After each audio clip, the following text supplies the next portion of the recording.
told him he could walk on water, so he tried, and he sunk, and the only one to save him was a demon that he had cast into the sea.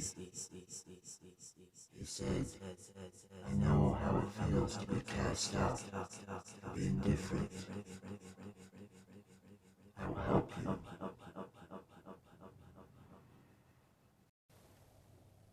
They told him he could walk on water, so he tried, and he sunk, and the only one to save him was a demon that they had cast into the sea. He said, I know how it feels to be cast out for being different. I will help you.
And my mother convinced me that I was seeing demons and angels.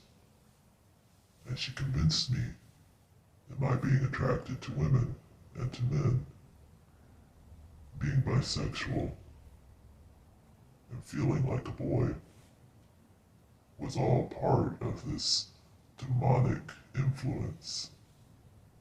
And that I had to just throw it into the sea and just give it to God. Just pray about it and it would go away.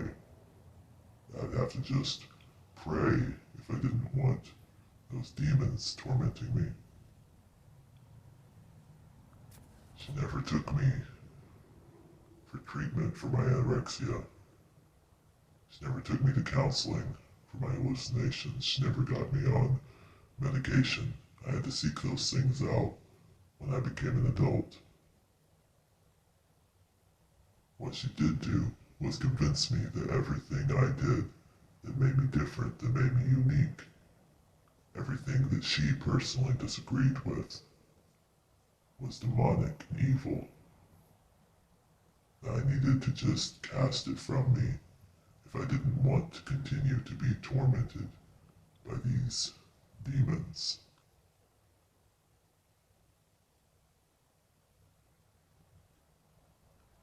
And because of that suggestion, these demons would continue to influence my nightmares every single night. They get teeth that she gave them. and they would tear into me every single night with dreams that felt so real that waking and dreaming began to blend together. I couldn't tell back then what was real and what was a dream. And if I go to her and tell her about it, she would just confirm my hallucinations to the point where I really believed it. I really believed these things were actually happening to me. And now that I realize what they really were, now that I've cast religion from me, that I've cast my delusions that my mother thrust upon me through her religious fervor, I can finally see those demons for what they really are.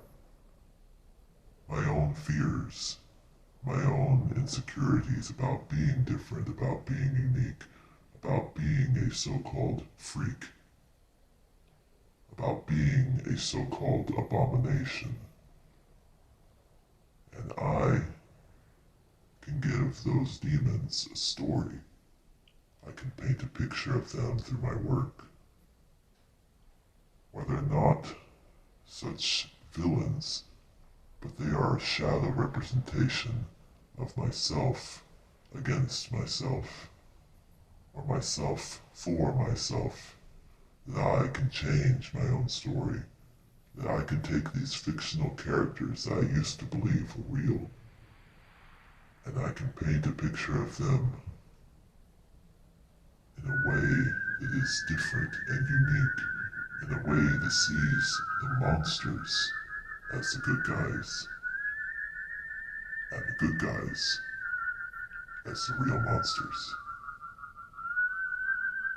The good guys as the force of evil, enclosing on those who are different and unique, on those who stand apart from the expected norm.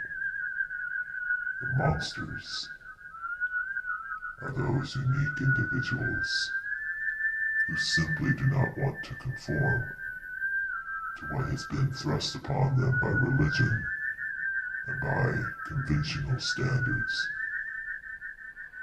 And those monsters are the ones that are tormented by the so-called good guys, the ones who try to get them to pray the gay away, to pray away who they are.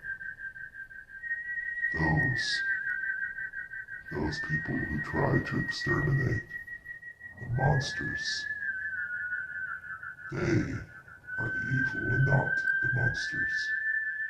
The monsters merely want to exist. They merely want to be and to live free from the torment of the good guys. They told him